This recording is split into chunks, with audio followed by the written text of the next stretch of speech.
প্রিয় শিক্ষার্থীরা, আশা করি তোমরা সবাই ভালো আছো। আল্লাহর অশেষ মেহেরবানিতে তোমাদের দোয়ায় আল্লাহ পাক আমাদেরকে ভালো রেখেছেন। এই দুর্যোগ মুহূর্তে ভালো থাকা এটা আল্লাহর অশেষ মেহেরবানি এবং এটা অনেক বড় নেয়ামত। তা আল্লাহ পাকের কাছে আমরা সবাই সবার জন্য দোয়া করব। আল্লাহ যেন আমাদের প্রত্যেককে এই দুর্যোগের মধ্যে করোনাকালীন সময় সুস্থ রাখেন এবং আমরাও সুস্থ থাকতে পারি, তোমরাও যেন সুস্থ থেকে আমাদের ক্লাস দেখতে পারো। এজন্য আমরা দোয়া করি, তোমরা আমাদের জন্য দোয়া করবে। প্রিয় শিক্ষার্থীরা, আমরা তোমাদের সাথে এই অনলাইন ক্লাসে অনেক দিন যাবত আমরা করাচ্ছি। যারা এই মুহূর্তে আমাদের সাথে এই ক্লাসে থাকছো বা পরবর্তী সময় যারা আমাদের এই ক্লাসগুলো দেখবে, বা শুধু ঢাকা কলেজ বলেই নয়, ঢাকা কলেজের বাইরেও বিভিন্ন প্রতিষ্ঠানের যে সকল ছাত্রছাত্রীরা আমাদের ক্লাসগুলো ফলো করো, তাদেরকে আমি এই মুহূর্তে স্বাগত জানাচ্ছি। আমি Mohammad Nazrul Islam, assistant professor mathematics, Dhaka college. প্রিয় শিক্ষার্থী, আমি তোমাদের সাথে কমপ্লেক্স নাম্বার নিয়ে ক্লাসে থাকছি। আমরা অনেকগুলো চ্যাপ্টার কমপ্লেক্স নাম্বার ইতিমধ্যে করে ফেলছি এবং আমাদের এই ক্লাসগুলো তোমাদের ইউটিউবে তোমরা দেখতে পাচ্ছ বা আছে। এখান থেকে তোমরা ক্লাসগুলো দেখে যারা ক্লাসগুলো পিছনের ক্লাসগুলো পাবে। একই সাথে আমরা লাস্ট ক্লাস পর্যন্ত অ্যানালাইটিক ফাংশনের ক্লাসে ছিলাম। তারই ধারাবাহিকতায় আমরা আজকে নতুন চ্যাপ্টার শুরু করব ইনশাল্লাহ। আজকে আমরা যে চ্যাপ্টারটা শুরু করব সেটা হচ্ছে কমপ্লেক্স ইন্টিগ্রেশন অ্যান্ড রিলেটেড থিওরামস। অর্থাৎ কমপ্লেক্স ইন্টিগ্রেশন যদি শুরু করি তাহলে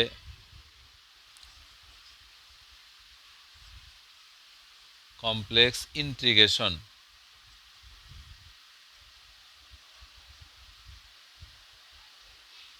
প্রিয় শিক্ষার্থীরা, তাহলে কমপ্লেক্স সম্পর্কে, complex, what is complex number, আমরা এই কথা জানি। কমপ্লেক্সের সাথে ইন্টিগ্রেশন, তাহলে কমপ্লেক্স অ্যান্ড ইন্টিগ্রেশন যখন কথাটা আছে, তাহলে ইন্টিগ্রেশন কথাটার সাথে আমরা কম বেশি সবাই পরিচিত। এই ইন্টিগ্রেশন শব্দটার সাথে তোমরা একাদশ শ্রেণী অর্থাৎ দ্বাদশ শ্রেণী থেকে শুরু করে ইন্টারমিডিয়েট থেকে পরিচিত হয়েছ এবং এরপরে তোমরা ফার্স্ট ইয়ার সেকেন্ড ইয়ারও এর সাথে পরিচিত ছিল বা প্র্যাকটিস করেছো। তাই প্রিয় শিক্ষার্থীরা, তোমরা এই মুহূর্তে কি কেউ বলতে পারবে যারা ক্লাসগুলো ফলো করবে বা দেখবে, তাদের কাছে আমার কোশ্চেন হচ্ছে হোয়াট ইজ ইন্টিগ্রেশন? তোমরা কি কেউ মনে করতে পারো যে ইন্টিগ্রেশন কাকে বলে? বা আমরা অন্য ক্লাস এর আগের প্রিভিয়াস ক্লাসগুলোতে যে বলেছি, মানে ইয়ারগুলোতে second year, first year, honours, intermediate সময় তোমরা শিখেছো হোয়াট ইজ ইন্টিগ্রেশন। তো প্রিয় শিক্ষার্থীরা, ইন্টিগ্রেশন শব্দটি সম্পর্কে ধারণা পেতে গেলে ইন্টিগ্রেশনের সাথে একই সাথে একটা রিলেটেড শব্দ চলে আসে, ডিফারেন্সিয়েশন। তো ইন্টিগ্রেশন অ্যান্ড ডিফারেন্সিয়েশন একটা আরেকটার সাথে রিলেটেড বা সম্পর্কযুক্ত। আমরা যদি ইন্টিগ্রেশনের সংজ্ঞাটা শিখতে যাই, যেহেতু আমাদের এখানে ইন্টিগ্রেশন কথা আছে, এই ইন্টিগ্রেশন সম্পর্কে কিছু জানতে চাই, তার আগে জানতে হবে আমাকে হোয়াট ইজ ডিফারেন্সিয়েশন। প্রিয় শিক্ষার্থীরা, তোমরা তাহলে মনে করতে পারো ডিফারেন্সিয়েশন কাকে বলে, বা আমরা ডিফারেন্সিয়েশন সংজ্ঞাটা কী বলেছি। যদি আমরা বলি, মনে করো y equals to F of X একটা function, that is X plus one. It is F of X একটা ফাংশন। একটা ফাংশন যখন বলেছিলাম আমরা, ফাংশন কাকে বলছিলাম মনে আছে? এই ফাংশনের ক্ষেত্রে দুইটা ভেরিয়েবল আছে, একটা হচ্ছে এক্স আর একটা হচ্ছে ওয়াই। একটাকে আমরা বলি ডিপেন্ডেন্ট, একটাকে বলি ইনডিপেন্ডেন্ট। একটা স্বাধীন চলক, একটা অধীন চলক।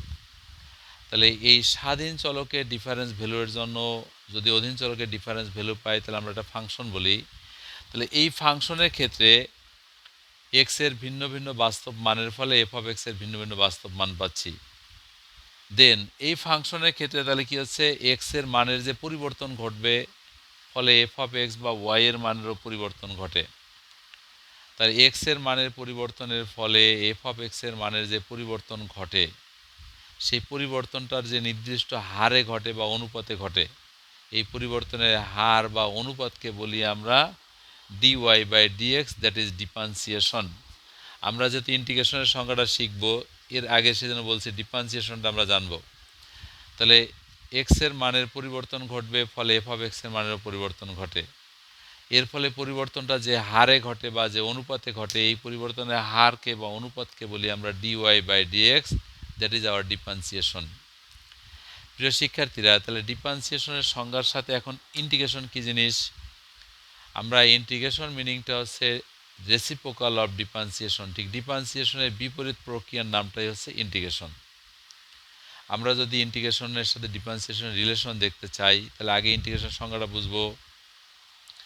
ইন্টিগ্রেশন শব্দের অর্থ বোঝান একটা নির্দিষ্ট ক্ষেত্র থাকবে, সেই ক্ষেত্রফল বের করার প্রক্রিয়ার নাম হচ্ছে ইন্টিগ্রেশন।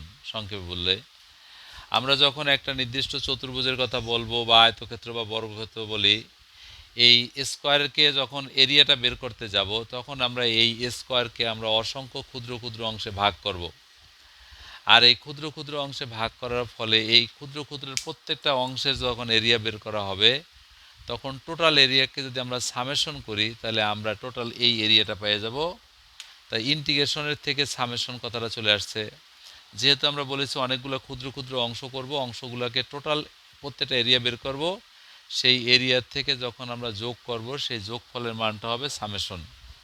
প্রিয় শিক্ষার্থীরা, তাহলে আমরা এই যেহেতু সামেশনের প্রথম অক্ষরটা এস, এই জন্য আমরা এসকে বর্ধিত করে একটা ফাংশনকে ইন্টিগ্রেশনের চিহ্ন এভাবে লিখি। এখন এই ইন্টিগ্রেশনটা এক্স এর সাপেক্ষে, এই জন্য এটাকে সিম্বলিক ডিএক্স দ্বারা প্রকাশ করা হয়, ইন্টিগ্রেশন ইন্টু ডিএক্স। প্রিয় শিক্ষার্থী, আমরা যেহেতু বলেছিলাম একটা এরিয়া যখন বের করতে যাব, এরিয়াটাকে অনেকগুলো ক্ষুদ্র ক্ষুদ্র অংশে ভাগ করব। এই প্রত্যেকটা ক্ষুদ্র ক্ষুদ্র অংশে এরিয়া বের করার পরে সেই টোটাল এরিয়াটাকে যখন আমরা যোগ করব, সেই টোটাল এরিয়াটাকে যোগ করার প্রক্রিয়ার নাম হচ্ছে ইন্টিগ্রেশন, সামেশন। সো সামেশনের প্রথম অক্ষর এসটাকে বর্ধিত করে সেটা হলো ইন্টিগ্রেশনের সিম্বলভাবে প্রকাশ করা হয়। প্রিয় শিক্ষার্থী, আমরা বলেছিলাম ডিফারেন্সিয়েশন আর ইন্টিগ্রেশন একটা বিপরীত প্রক্রিয়া।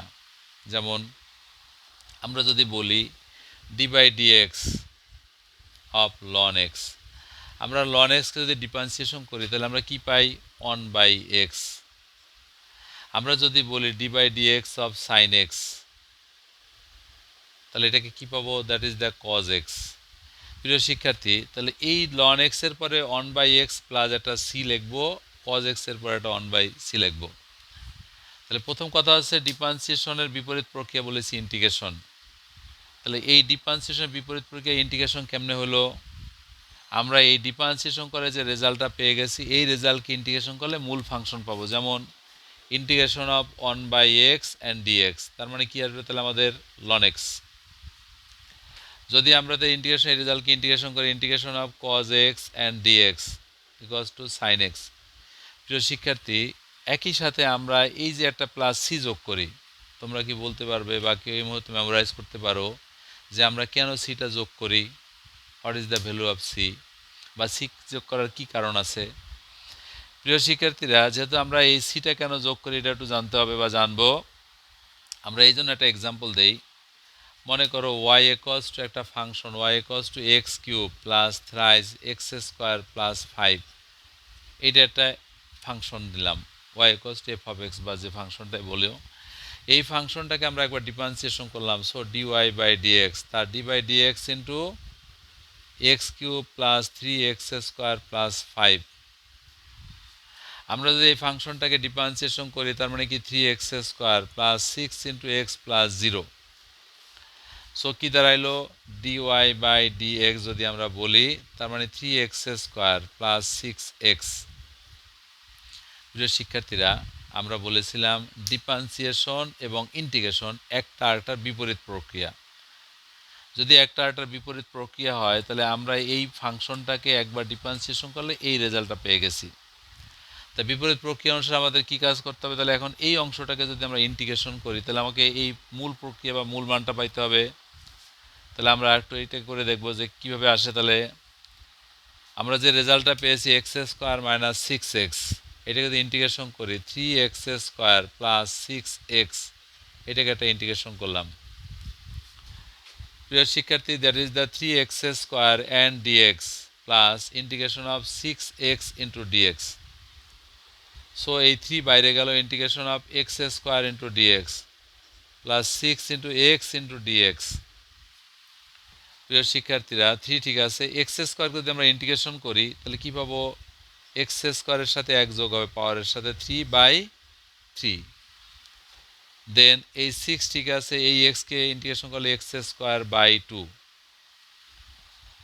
দেন এই 3 and 3 বাদ, তার মানে কত থাকে x³ প্লাস 3x²।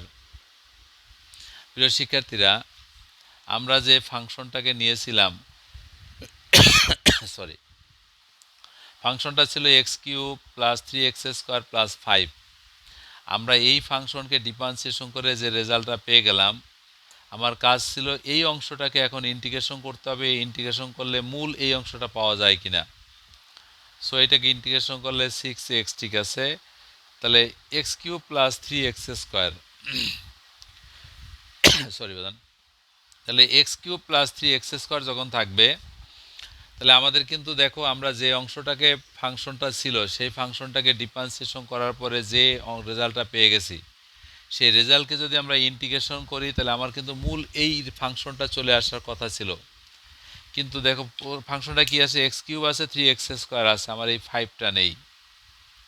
তো যেহেতু 5 নেই সেহেতু আমাকে এই 5কে পেতে হবে। এই জন্য 5কে পেতে হবে বিদায় আমরা এই 5টা পাওয়ার জন্য আমরা একটা ধ্রুব সংখ্যা c যোগ করি, যেটাকে বলি আমরা ইন্টিগ্রেশনের কনস্ট্যান্ট সংখ্যা। আমরা এই কনস্ট্যান্ট সংখ্যাটা কেন যোগ করেছি? এই কনস্ট্যান্ট সংখ্যাটা যোগ করার কারণ ছিল যে ডিফারেন্সিয়েশন করার পরে যে রেজাল্ট আসবে সেই রেজাল্টের ভিতরে কনস্ট্যান্ট সংখ্যা থাকবে না। আমরা এই হারানো কনস্ট্যান্টটাকে ফিরিয়ে পাওয়ার জন্য একটা c এর মানটা যোগ করে নেব। প্রিয় শিক্ষার্থীরা, তাহলে এই যে নলেজটুকু আমরা প্রিভিয়াস ক্লাসে অর্জন করেছি। যেহেতু আমরা প্রিভিয়াস ক্লাসে এই নলেজ অর্জন করেছি, তা আমরা যেহেতু ইন্টিগ্রেশন, আমাদের এইখানে কমপ্লেক্সের মধ্যে ইন্টিগ্রেশন আছে। ইন্টিগ্রেশন মানে এই যে কাজগুলোই করতেছি সেই কাজগুলোই ওখানেও থাকবে, ইন্টিগ্রেশনের প্রক্রিয়া। বাট এই প্রিভিয়াস সংজ্ঞা বা নলেজগুলো একটু জানতে হবে কী কী কারণে কী ঘটছে। সো প্রিয় শিক্ষার্থীরা, আমরা যে ইন্টিগ্রেশন করতাম একদিন, এই আকারে ইন্টিগ্রেশন ছিল। আমরা একটু মুছে নেব এটাকে। আমরা এর আগে যে ইন্টিগ্রেশনের সাথে তোমাদের পরিচয় ছিল বা আমরা এর আগে যে ইন্টিগ্রেশনগুলো তোমাদের করিয়েছি, সেই ইন্টিগ্রেশনের প্রক্রিয়া ছিল এরকম: integration of a to b into dx, x into dx, অথবা integration a to b y into dy। প্রিয় শিক্ষার্থীরা, আমরা এই আকারের যে ইন্টিগ্রেশন করেছি এই ইন্টিগ্রেশনটা ছিল রিয়েল নাম্বার ইন্টিগ্রেশন, অর্থাৎ এক্স এর লোয়ার লিমিট ছিল a, আপার লিমিট ছিল b। এক্স এর ফাংশনটাকে যদি আমরা ইন্টিগ্রেশন করতাম তাহলে x²/2, আমরা এটাকে আপার লিমিট করেছিলাম b টু a। সো আমরা এখান থেকে আপার লিমিটের মান বসাতাম, লোয়ার লিমিটের মান বসাতাম, বা এখানে ঠিক y এর সাপেক্ষে এই ইন্টিগ্রেশনটা করতে পারতাম। প্রিয় শিক্ষার্থীরা, এই যে কাজগুলো করতাম এটা ছিল প্রিভিয়াস ক্লাসের কাজ। কিন্তু এখন যেহেতু আমরা ইন্টিগ্রেশন করব, বাট সেই ইন্টিগ্রেশনটা রিয়েল নাম্বারের মধ্যে থাকবে না। আওয়ার ইন্টিগ্রেশনের position is complex integration. So প্রিয় শিক্ষার্থীরা, এখন কমপ্লেক্স ইন্টিগ্রেশন, তাহলে ইন্টিগ্রেশন ঠিক আছে, বাট সেই ইন্টিগ্রেশনটা এখন আর রিয়েল নাম্বারের সাথে রিয়েল নাম্বার নয়, that is complex number integration. তো হোয়াট ইজ কমপ্লেক্স ইন্টিগ্রেশন, আমরা একটু এটাকে বুঝবো। তাহলে definition of integral function of কি আছে? Definition of integral. এখন ইন্টিগ্রাল মধ্যে কি জিনিস আমরা ধরে নিলাম, late WT B a complex function. যদি WT কে যদি একটা B a complex values function বলি, B a complex,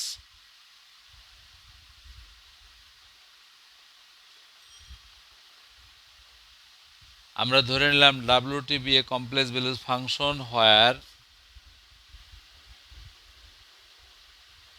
T is belongs to A to B and WT equals to UT plus I into VT, and then integral of A to B WT dt equals to integral of A to B UT dt plus I into integral of A to B VT and dt। প্রিয় শিক্ষার্থীরা, আমরা কি লিখলাম, কি বললাম? আমরা যদি একটা ফাংশন কমপ্লেক্স ইন্টিগ্রেশনের ক্ষেত্রে ইন্টিগ্রাল ফাংশন হয় বা এটাকে ইন্টিগ্রেশনের যোগ্য হয়, শর্ত কি? যে ধরে নিলাম W to be a complex values function. আমরা যেহেতু এতক্ষণ তোমাকে যেটা বলেছি, যে কথাবার্তা বলেছি, সেই কথাবার্তাগুলো ছিল কিসের জন্য আমাদের? This is the real values function. আমরা বলেছি রিয়েল ভ্যালুস ফাংশনকে যে ইন্টিগ্রেশন করেছি সেটা প্রিভিয়াস ক্লাসে কাজ শেষ। তাহলে এখন আমরা এইখানে যেহেতু কমপ্লেক্স ইন্টিগ্রেশন, তাহলে এখন এর ডেফিনেশনটা কি? আমরা ধরে নিলাম W to be a complex values function, then where এই T is belongs to A to B, অর্থাৎ টি এর যে ভ্যালুটা থাকবে সেটা এ থেকে বি এর মধ্যে লোয়ার লিমিট এ আপার লিমিট বি মনে করতে পারি।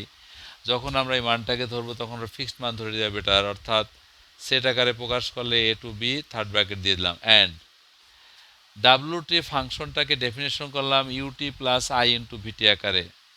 So this function is integral if A to B W T D T equals to, আমরা যদি এটাকে এই ফাংশনটা করতে পারি A to B is U to D T plus I into A to B V T into D T হয়, তাহলে this function is called the integrable function. Condition হচ্ছে যদি এইটা সমান সমান এইটা হয় থাকে, তাহলে আমরা এই ফাংশনটাকে বলবো যে হয় W is a complex values function and T is belongs to A to B. প্রিয় শিক্ষার্থীরা, তাহলে এই ফাংশনটার পরে আমরা যদি কমপ্লেক্স লাইন ইন্টিগ্রেশন বলি, অর্থাৎ আমাদের এখানে কমপ্লেক্স লাইন ইন্টিগ্রেশন বলতে একটা ফাংশনকে বুঝতে হবে। আমরা বুঝতে নিলাম এটা। So complex line integration,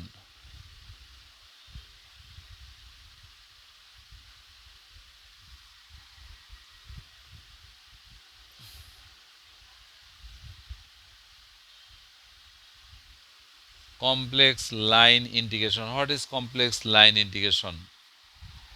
Let the complex values function z, আমরা একটা কমপ্লেক্স লাইন ইন্টিগ্রেশন যদি বলি, আমরা একটা কার্ভকে দেখাই। এই কমপ্লেক্সের মধ্যে একটা লাইনকে যদি শুরুটা এরকম থাকে, that's equals to A equals to Z not, and B equals to আমরা বলেছিলাম যদি বি আপার থাকে B equals to Z N, and this is the value z on, that is z2, z3, zk minus 1, আমরা এভাবে ভাগ করে নিলাম। zk that is zn, এই লাস্ট পয়েন্টটাকে বললাম zn। তাহলে এই কমপ্লেক্স লাইন ইন্টিগ্রেশন যদি হয়, তাহলে এই ফাংশনের ক্ষেত্রে let the complex function z,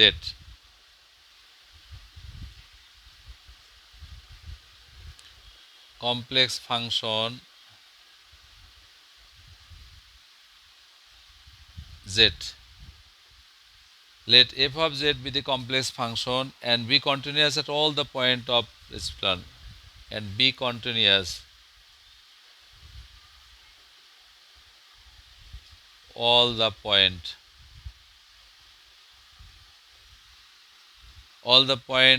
of a reciprocal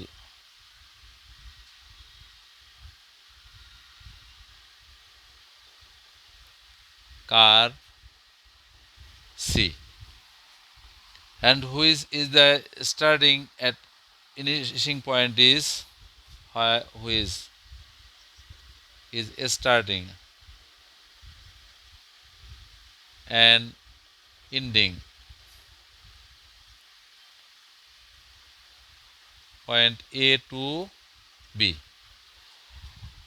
এই কার্ভটার ক্ষেত্রে starting point and finishing point A to B যদি হয়, and let us seize point and let us divided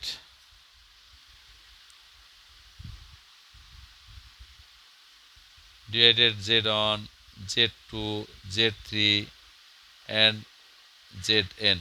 প্রিয় শিক্ষার্থীরা, আমরাও কি বলতেছিলাম? Complex line integration. আমরা যদি কমপ্লেক্স লাইন ইন্টিগ্রেশন বুঝি বা বলতে যাই, তাহলে বললাম যে F of Z be a complex value function, let a complex function F of Z and be continuous all the point, এইটা কন্টিনিউয়াস হবে all the point where Z one, Z two, Z three, Z N এ পর্যন্ত lower limit এ থেকে শুরু করে আপার limit B আছে, এবং এটাকে যদি আমরা এন সংখ্যক পার্টে ভাগ করি, অর্থাৎ Z0, Z1, Z2, Z3, Zn পর্যন্ত বলা হয়েছে, divisible by Z1, Z2, Z3, Zn, and where upper limit A, lower limit is B, this function is to be complex line integration where all point এটা continuous যদি হয়।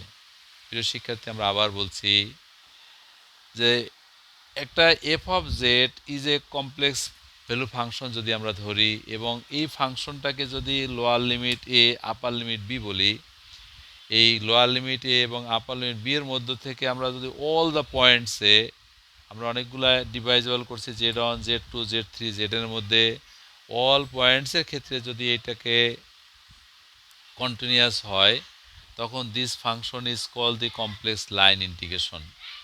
প্রিয় শিক্ষার্থীরা, আমরা এই কমপ্লেক্স লাইন ইন্টিগ্রেশনের ক্ষেত্রে তাহলে এটাকে আমরা প্রকাশ করব F of A to B, F of Z and D Z, এটা যে কথা, integration equals to C and F of Z and D Z. আমরা এই আকারেও প্রকাশ করতে পারি, এটা বাদের সেম কথা। প্রিয় শিক্ষার্থীরা, তোমরা জানো ইন্টিগ্রেশন করতে গেলে কিছু প্রপার্টিস মনে রাখতে হয়।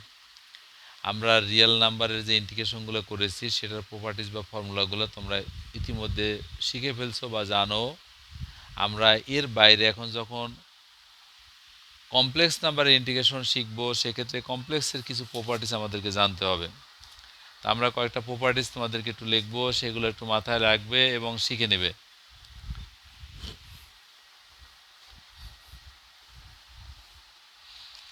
Some properties of integration.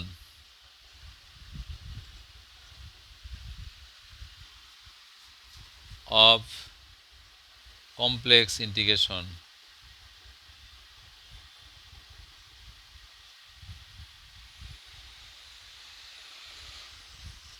And some properties এর মধ্যে যদি কিছু ইন্টিগ্রেশন বলি, if f of z and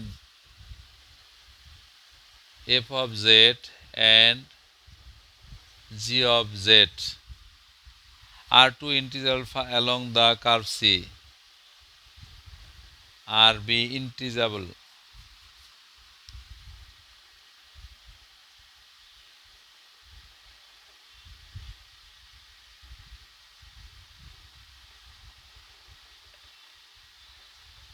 along the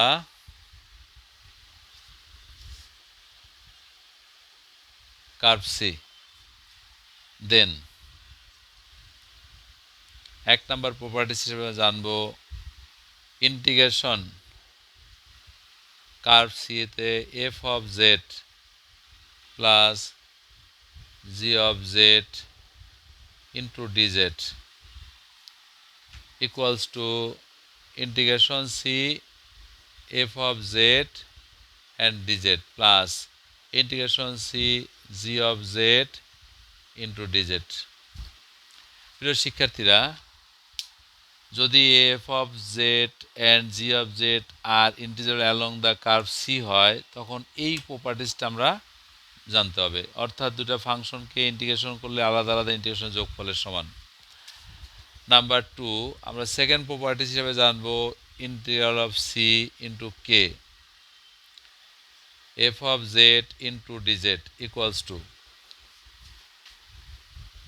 K integral of C into F of Z and dz, where k is any constant.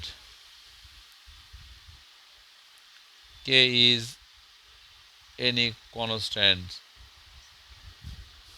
Number 3, 3 নম্বর আমরা জানবো integral of a to b f of z and dz equals to, যদি আপার লিমিটকে lower করি, লোয়ারকে আপার করি, অর্থাৎ a to b, তখন একটা minus চলে আসবে, then f of z and dz. Number 3 পরে number 4, integral of a to b f of z, আমরা একটু জায়গা লাগবে, number 4 a to b f of z and dz equals to a to t f of z and dz plus T to B F of Z and D Z. প্রিয় শিক্ষার্থীরা, আমরা আরও একটা property লিখব, তারপরে number 5 integral of F of Z D Z absolute value which is less than equals to m and l, where f of z which is equals to m। প্রিয় শিক্ষার্থীরা, আমরা বলেছি some properties for integral of function. আমরা এই complex integration করতে গেলে কিছু properties আমাদের জানতে হবে, মাথায় রাখতে হবে। আমরা আরও কিছু প্রপার্টিজ লিখব, আপাতত এটা জানবো যে if F and G are two integral along the curve C, so F of Z plus G of Z is D Z, এই কার্ভের ক্ষেত্রে দুটোকে আলাদা আলাদা ইন্টিগ্রেশনের যোগফলের সমান, যেটা আগেই বলেছি। Then K into F of Z D Z equals to constant সংখ্যা কে থেকে যদি বাইরে চলে যায় এফ অফ জেড ডিজেড থাকবে। A to B F of Z upper limit B lower limit A F of Z D Z যদি হয়, আমরা এই লিমিটটাকে চেঞ্জ করব, অর্থাৎ এ উপরে চলে যাবে, বি নিচে আসবে, এটা মাইনাস আসবে D Z. A to B F of Z D Z যখন থাকবে, এ থেকে T F of Z D Z plus T to B F of Z and D Z. Integration F of Z D Z যদি থাকে is M less than L M, এটা যখন থাকবে হয়ার এই ফাংশনটার থেকে এম এর মানের সমান যদি হয়, লেস দ্যান হয়, তাহলে আমরা এই প্রপার্টিসটা মাথায় রাখবো। প্রিয় শিক্ষার্থীরা, একই সাথে আমাদের আরও কিছু প্রপার্টিস আমাদের শিখতে হবে বা জানতে হবে। তোমরা জানো ইন্টিগ্রেশন যেমন ডি বাই ডিএক্স আমরা বলেছিলাম সাইন এক্স, এর বিপরীত কজ এক্স ডিফারেন্সিয়েশন, আবার কজ এক্সকে ইন্টিগ্রেশন করলে সাইন এক্স। ঠিক এরকম যে প্রপার্টিসগুলো আমরা পূর্বে শিখেছি, সেই প্রপার্টিসগুলো আমাদের পরবর্তী প্রবলেমগুলো সলভ করতে কাজে লাগবে। প্রিয় শিক্ষার্থীরা, আমরা তোমাদেরকে যে ইন্টিগ্রেশনের শুধু এই এক জায়গাতেই যে কমপ্লেক্স ইন্টিগ্রেশনই আমাদের কাজে লাগবে তা কিন্তু নয়। তোমরা জানো ইন্টিগ্রেশন তোমাদের বাস্তব লাইফের ক্ষেত্রে অনেক ব্যবহার আছে বা অনেক জায়গাতে আমাদের কাজে লাগবে। আমরা বিভিন্ন সময় কম্পিটিশনে পরীক্ষা দিব। তোমাদের যেহেতু যারা পড়াশোনা করতেছো, আমরা আসলে সবাই যে মধ্যবিত্ত বা নিম্ন মধ্যবিত্ত ফ্যামিলির সন্তান, তো এই শ্রেণীর স্টুডেন্টের কিন্তু টার্গেটই থাকে যে পড়াশোনা শেষ করে আমরা যখন একটা বাস্তব লাইফে পৌঁছাবো তখন একটা ভালো বা সম্মানজনক একটা জব করা। প্রিয় শিক্ষার্থীরা, তো এই কম্পিটিশনের জব বা কম্পিটিশনের জব করতে গেলে যে কম্পিটিশনের মার্কেটে পরীক্ষা দিতে হয়, সেক্ষেত্রে ম্যাথমেটিক্সের যে অংশগুলো পরীক্ষায় তোমরা পাবে বা থাকে, বা যে প্রশ্নগুলো যেহেতু ম্যাথের স্টুডেন্ট হিসাবে সাধারণত ম্যাথের মধ্যেই তোমাকে কম বেশি কোশ্চেন করবে, তা এই ম্যাথের যে কোশ্চেনগুলো সেক্ষেত্রে কিন্তু ইন্টিগ্রেশন একটা মেজর সেক্টর। আমরা এই সেক্টরে ইন্টিগ্রেশনগুলা ভালোভাবে শিখবো বা এই বেসিক নলেজগুলো ঠিক রাখবো, যাতে করে আমাদের পরবর্তী